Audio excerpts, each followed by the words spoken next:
You're listening to the Elephant in the Room podcast, powered by One Light Ahead. This is your place to join other leaders and high-achieving professionals who are serious about owning their leadership. Each week, we share strategies, interviews, and advice so you can be purposeful about your mindset and discover exactly what it means to live and lead unlayered. Welcome, everyone. It's another episode of Addressing the Elephant in the Room. I am April Ballestero. I'm Strategic Leadership Coach and founder of One Light Academy Incorporated, which is also a service for One Light Ahead. And we are overjoyed, as always, to have you listening, to have you joining us, and to take on a tough elephant. We have a special guest today, and he is returning guest because he did a previous podcast with us on self-centric versus valuegenic mindset.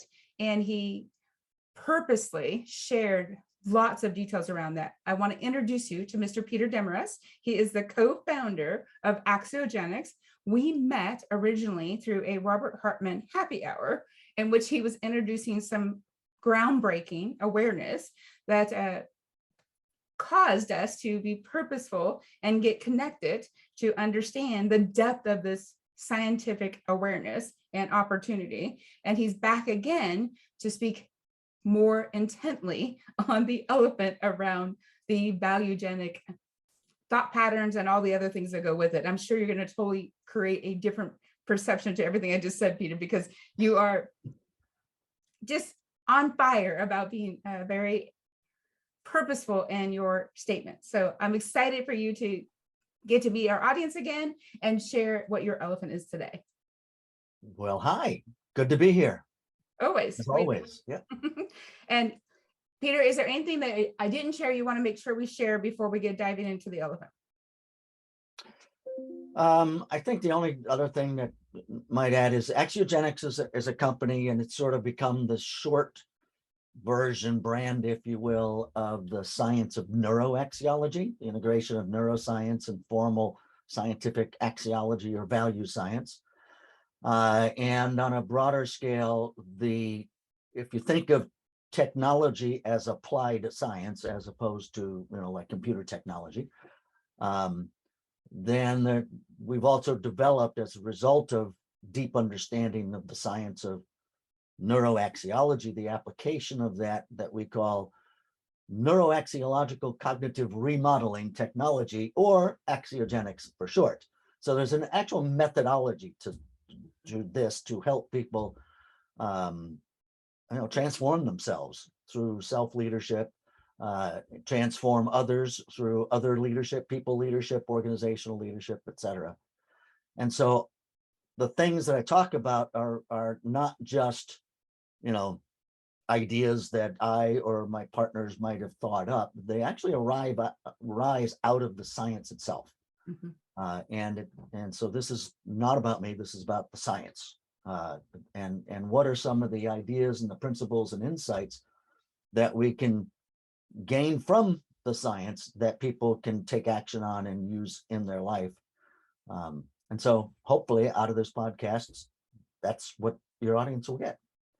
Well, and Peter, and real quick, in regards to when you said this, and as a Axiogenics certified coach now, and understanding the depth of the process to go through to become an Axiogenics, it's not just a matter of learning the science, it's a matter of learning every terminology, having an actual test that you complete that confirms what is neuro-axiology, all the other definitions that go with it, and learn how to internalize them and share them at a high level.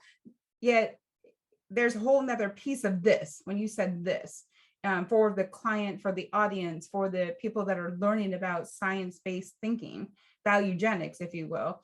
Will you speak just a tad bit more about that so we can help set up the elephant? Sure. So one of the things about Axiogenics is that we sometimes say is that it's science-based, not science class. Mm-hmm. Unless you want to become a certified partner, coach of ours, then we do dive into the science a bit more, right? Right. Because as a coach, it's helpful to understand that, because you get questions about it. But in terms of what the client, the end user, if you will, the end student, who's getting trained in the principles and practices of self-leadership, it's not necessary to understand the science. Correct. Kind of like you don't actually need to know how an engine works to drive a car, Correct. right? You just need to know how to work the switches and the steering wheel and the levers and the gas pedal and the mechanics of it on the outside, right? And turn signals, things like that. And that's kind of the approach that we've been able to take.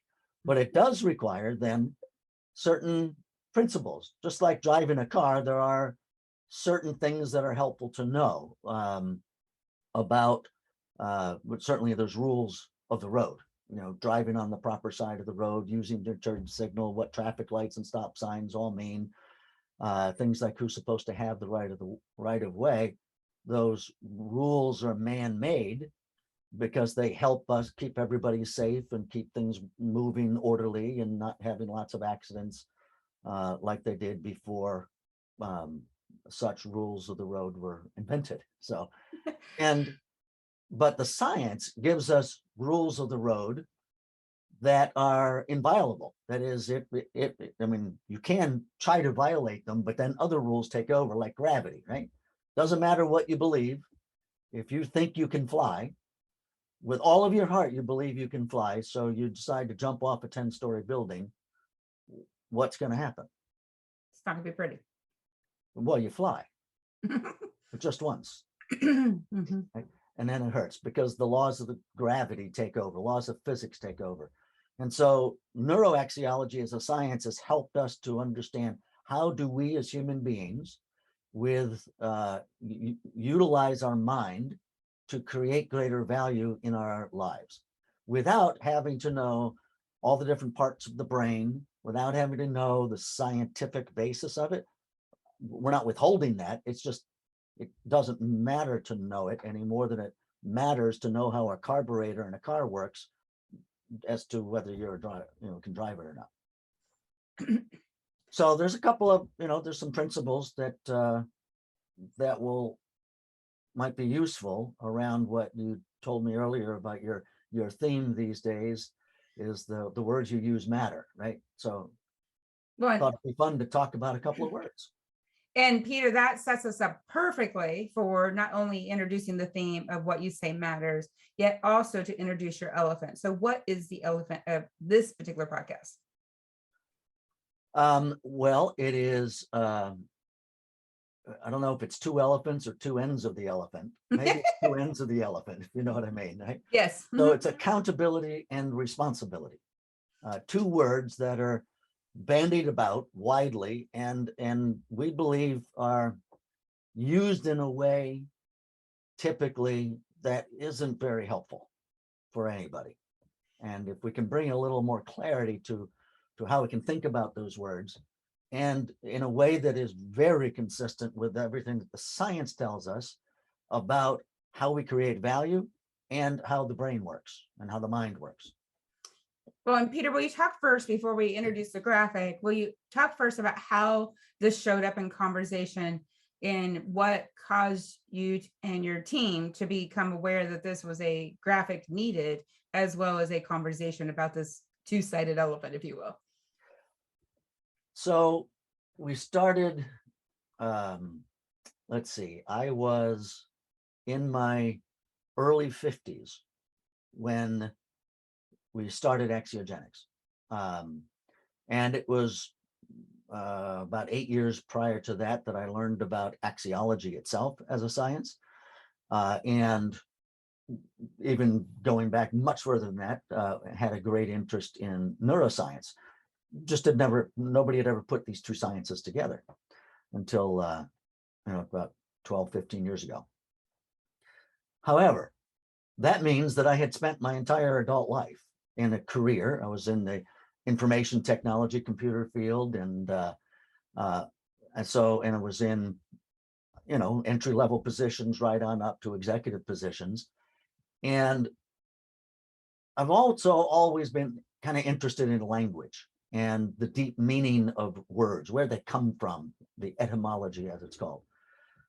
And as a leader, I used language a lot to try to bring greater clarity to communications that people had. because I understood and sensed that different people had different meanings about certain words.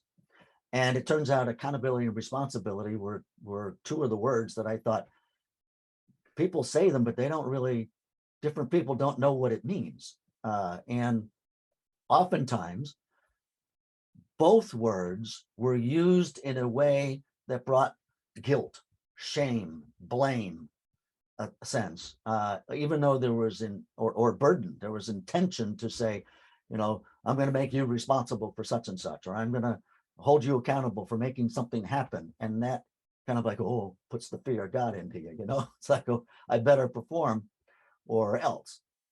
And I thought, that doesn't even make sense to me, given what the words actually look like when you visually look at the words and think something doesn't quite connect there. And I had been involved in another training where they talked about accountability. They didn't talk about responsibility, but they talked about accountability in a similar vein. And I kind of took it from there. And then when neuro-axiology became a thing, and really began to work with people, realized this was a core issue for a lot of people. And if we can resolve it early on in our training of self-leadership, then it empowers self-leadership. And it doesn't just empower self-leadership, it actually empowers accountability, and it empowers responsibility so that people can actually be both and be like enthusiastic about it, rather than burdened and guilty and beating up themselves for not being it. Peter, what a beautiful, let me start again. It is a beautiful awareness of that journey you went on to discover the words, as well as discover how they are able to empower somebody with the perspective. And you've used the word a couple of times in our conversations about energy and enthusiasm, and giving people the opportunity to make that choice. And self-leadership, we're going to start off with the whole concept of the awareness of self-leadership is self-leadership. So clarifying that definition, and the programs that you've incorporated this tool into is that learning platform to walk somebody through their own thought patterns. And that's a whole nother conversation, right? Sure. Yet to come back to the two-sided elephant of accountability and responsibility, how much you want to share of that before we introduce the graphic in regards to the definitions, etc. Well, let's define self-leadership. That Perfect. might be helpful. And we start with what is leadership, right? And one of the ways to think about real leadership, and anybody who's in a position of leadership wears more than one hat, and leadership is only one of those hats. There's also management, there's decision making, strategic thinking, and the like, tactical. But leadership itself is fundamentally about influencing how other people think, such that they are enthusiastically motivated to bring their talent, their wisdom, their discretionary effort towards the fulfillment of some worthwhile common goal. Right?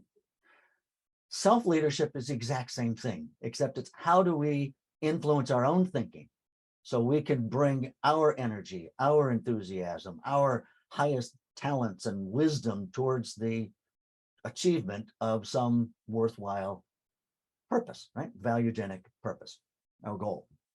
And that is central to what makes it matter that we understand accountability and responsibility. It's why it's introduced so early on as one of the first modules in the self-leadership training and coaching program. Excellent. So self-leadership as how do I influence my own thinking? And we start with accountability and responsibility. And now that you have set up that foundation, which part do you want to go into next in regards to this elephant? Well, a lot of people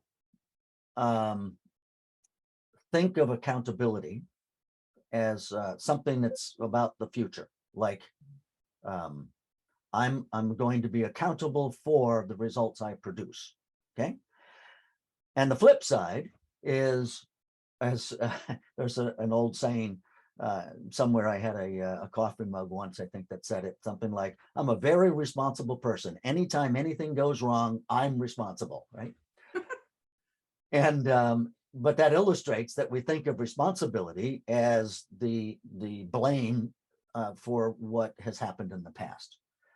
And then you've got another way of using those that is the flip side, and it can be confusing. And when they're used in that way, oftentimes it just becomes a burden and blame and shame and I'm horrible. It destroys our self-esteem. It doesn't really allow us to step up and to bring our best and to be in a growth mindset.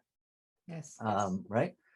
And so they'll take a step back and look at what do the words actually mean, and I know for this podcast, some people will be listening to this and other people might be watching it. But if I can share my screen, I'll show you the little graphic that we have here. And the video will be also available on our YouTube, and we'll make sure that we put that as a tool and a resource. Great. But those of you who are listening, just write down the word accountability on a piece of paper. Okay. And then if you look at that, and if you drew a vertical line between the T and the A and the end of account and the beginning of ability, we see that there's really two words there, account and ability. So on the surface, it looks like, well, it's the ability to account, but what does account actually mean? And if you think about that, there is a profession called an accountant. Mm-hmm. And what does an accountant do? And you're asking for the feedback from the audience, as they're thinking about that right now. Sure. And what an accountant does is they take historical data, that is all the money that came in and all the money that went out over the past, week, month, quarter, year, to determine the current status of an organization, a balance sheet, a profit and loss sheet. And so they take information from the past to explain the present. And if we apply that to our lives, then accountability can be viewed as, what are the choices that I made and the actions that I took in the past that contributed to my current circumstances or our current circumstances? Okay. What are the choices that I made and actions I took in the past? You see, everything that an accountant does is about the past, and an organization and the people within that organization make choices and take actions that either bring money in or send money out in the form of revenues and expenses. And at the end of the day, that will determine profit and loss statements and balance sheets and things like that. Well, the same thing here. A balance sheet, by the way, helps to explain the net worth of an organization, right? Well, what's your balance sheet say? And your balance sheet is going to be created by the choices you make and the actions that you take. And in terms of to what degree do they create value? Because fundamentally, life is about the value you create, not just the value you get. Absolutely.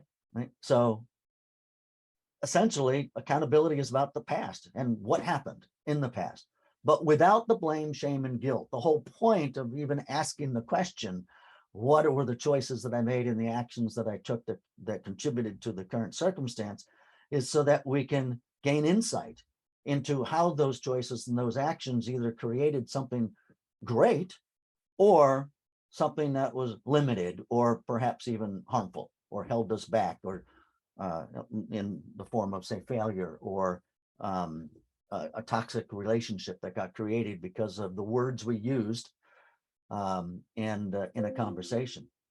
And if we can be really thoughtful about what that, in the military, they have what they call an actor action report, where they analyze whether it was a successful mission or a failed mission. They analyze every step along the way to see, what can I learn from this?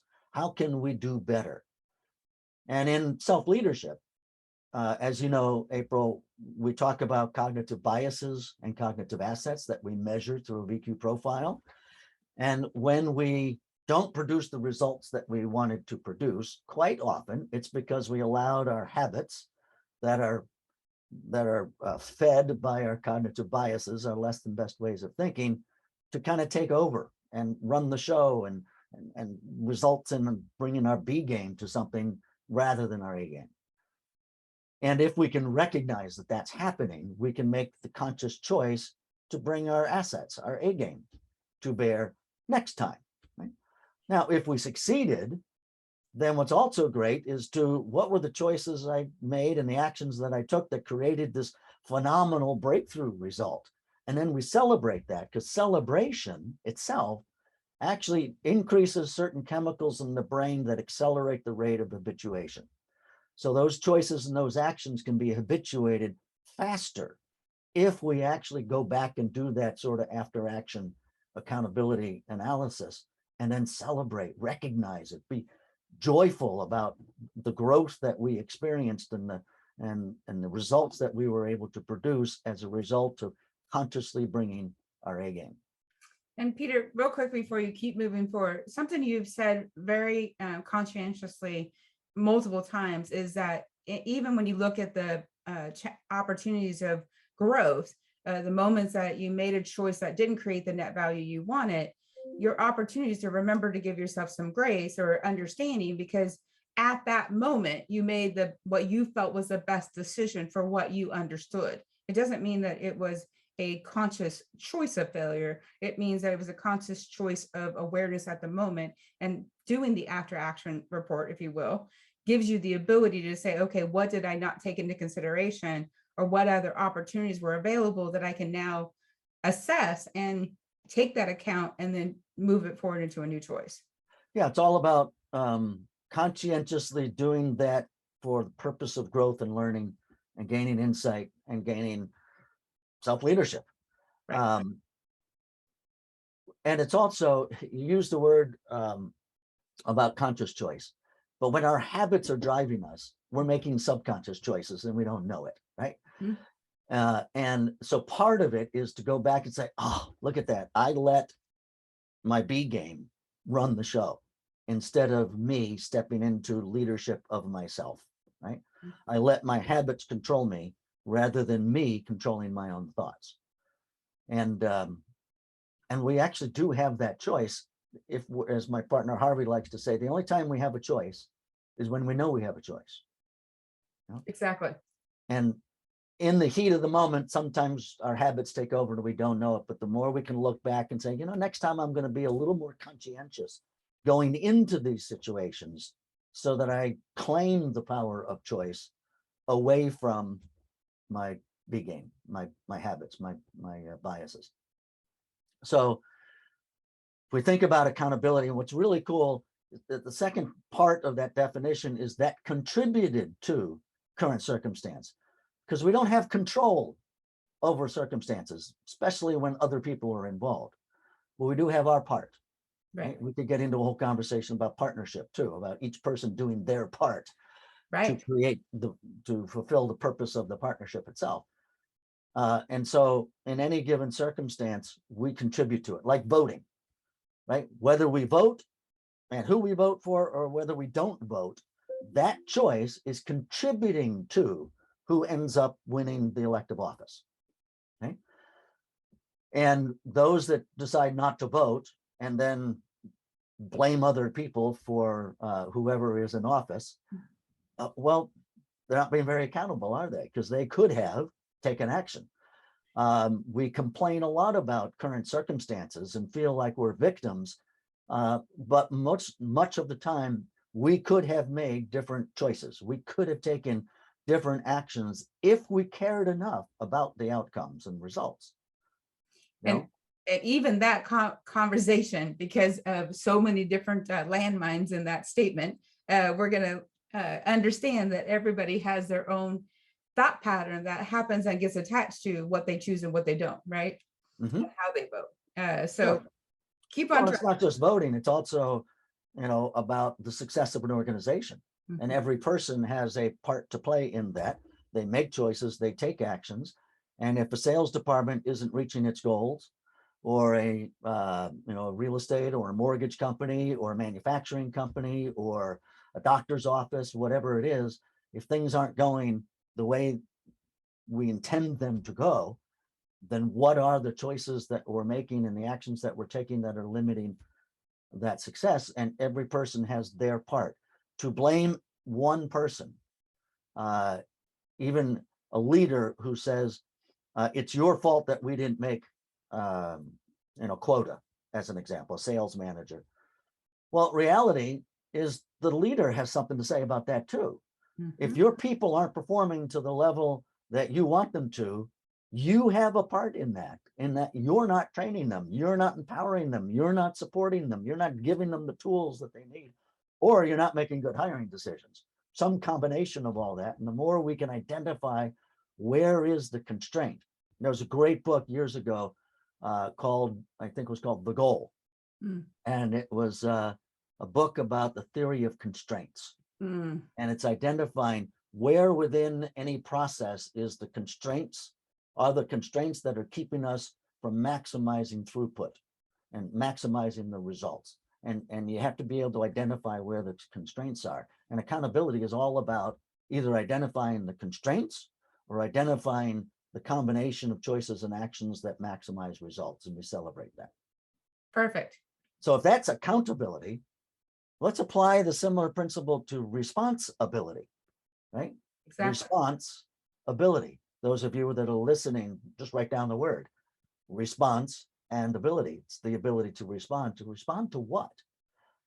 It's the ability to make choices and to take actions given the current circumstances that are there that will create the greatest net value. It's fundamentally about being able to answer the central question. And the central question is? Well, you know what it is. I do. And yet the gift is you've been saying it in a multitude of different ways about the taking the account is the what action or choice can I take?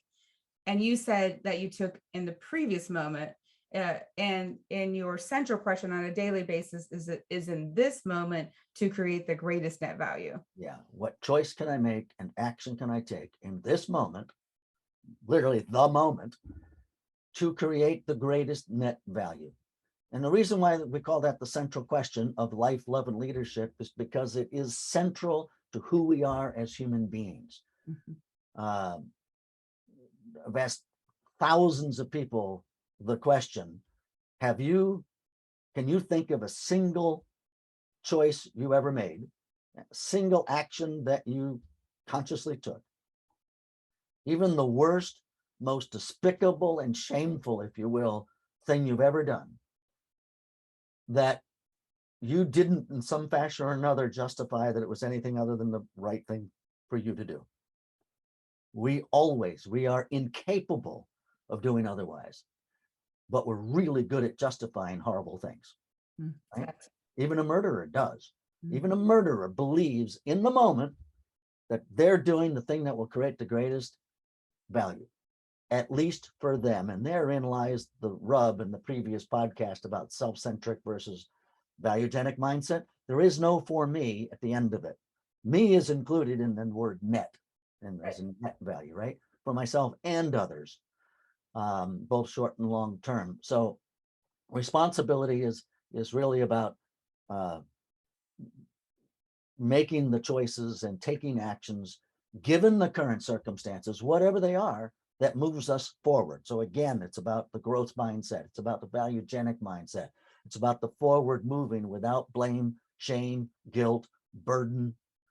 And it's celebrating how powerful we actually can be when we make a conscientious effort to create value and be responsible. Right? I remember when we first started to define this, and one of the examples I had, because I had young kids, was what is a responsible babysitter? Right? What a question. Yeah. And the answer is a responsible babysitter is somebody who is going to keep an eye on things, make the choice and take actions to keep an eye on things, But if my child gets hurt or is at risk of getting hurt in some fashion or another, that they will make a choice and take an action to create greater value in that moment. Forward moving, right? Absolutely. And I need to trust them as my kid's babysitter, that they will make good choices should anything go awry, or, get them to bed in time, change the diaper in time, that sort of thing.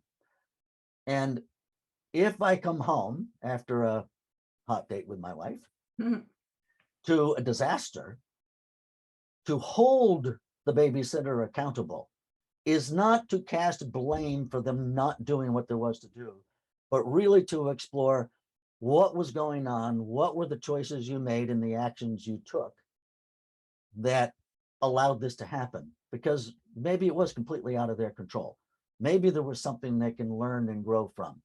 But if all I do is cast blame, nobody grows, nobody learns, nobody succeeds or wins. And I'm certainly not going to trust them. But if they are able to be accountable themselves and say, I got a text message from my boyfriend and I lost sight for 1 minute. And I said, okay, so how can we support you in not responding to your text messages when you're babysitting my children? Now we've learned something. Now we're growing. Now I determine whether I can trust that babysitter the next time. Because they say, yeah, that was not appropriate and I'm going to do better next time.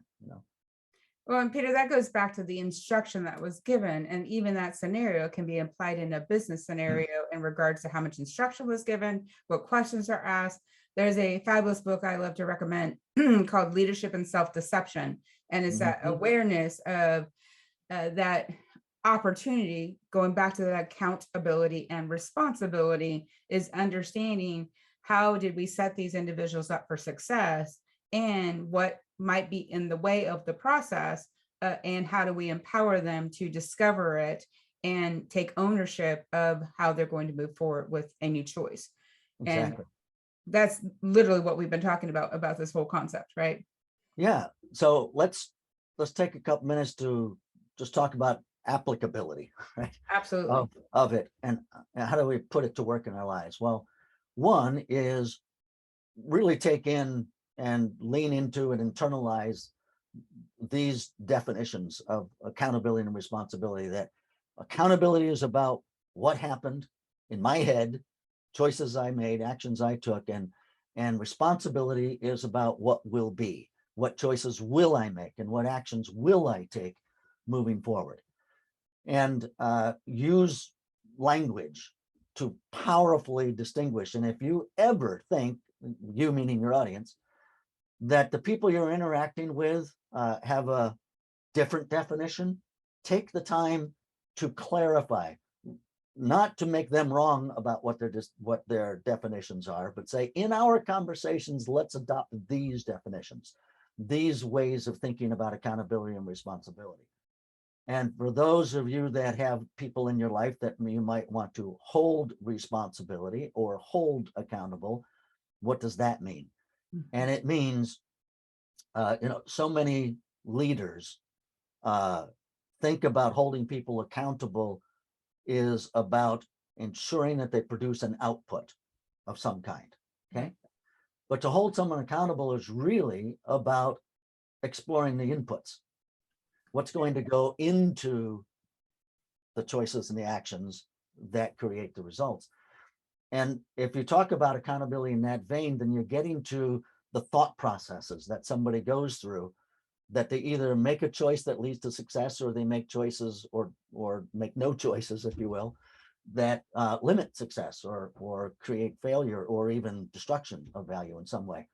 But then you can talk about what was underneath the choices they made. How can we empower you to make different choices in the future in a positive growth mindset kind of way? So to hold somebody accountable is to ask them, what were the choices that you made? What were the actions that you took? And let's dig into what was underneath those choices and actions, your reasoning, if you will. Because if we can change how somebody thinks, we can change everything. That's where transformation happens. And to hold somebody responsible is to have a conversation about what are the results given the current circumstances, what are the results we're looking for? And what kind of choices and actions are going to be necessary? What are the attributes required to fulfill that purpose? And what are the boundaries around which we have authority to make choices and to take action so that people can step into responsibility in a healthy way, rather than a burdened, fearful, fear-laden kind of way. Such an extraordinarily powerful way for leaders to step into a new form of accountability and responsibility and a new level of leadership. And we've seen it over and over and over again with our clients. Well, and Peter, if you were to say one little bite out of everything you just said in application, the first step, it sounded like there'd be 3 or 4 that I could pull out of there. Yet if you were to just choose one today, in the next 24 hours, somebody could make a conscious choice about I have an idea what you'll say, but what would you advise our audience to take first? The titanium rule. Absolutely. Will you share more? Sure. The titanium rule is simply two words: think valuegenically. Or it could be valuegenic, which means to actually create value. But we start by thinking valuegenically. That is, adopting the central question, making the core theme of our life about creating value, and growth is part of that.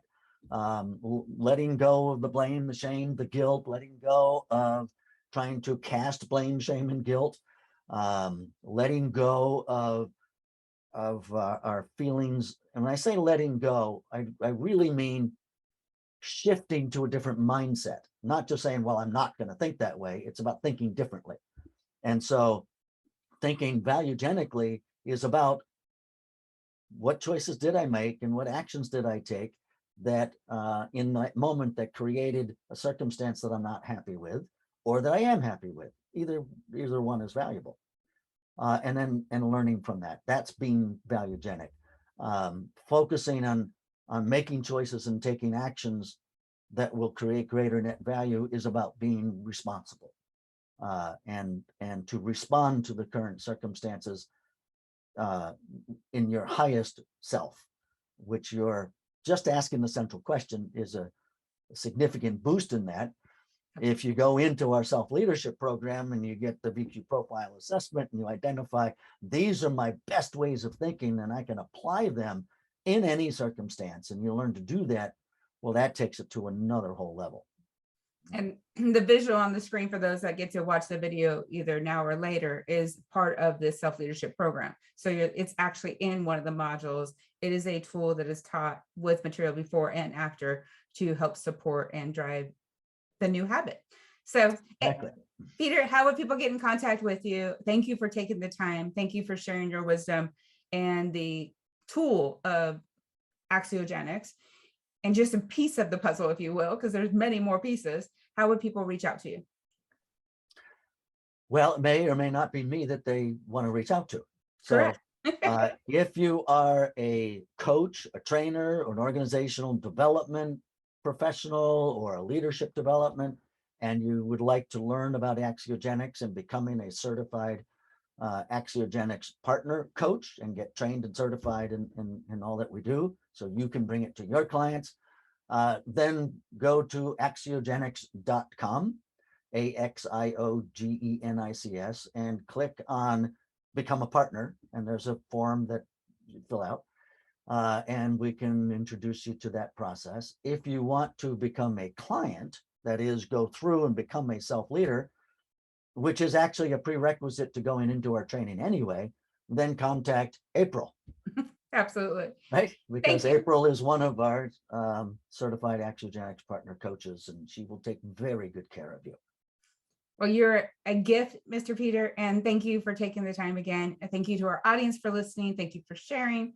Thank you for making sure that we continue to address the tough subjects and the elephants in the room. And today we took on a co-sided elephant today.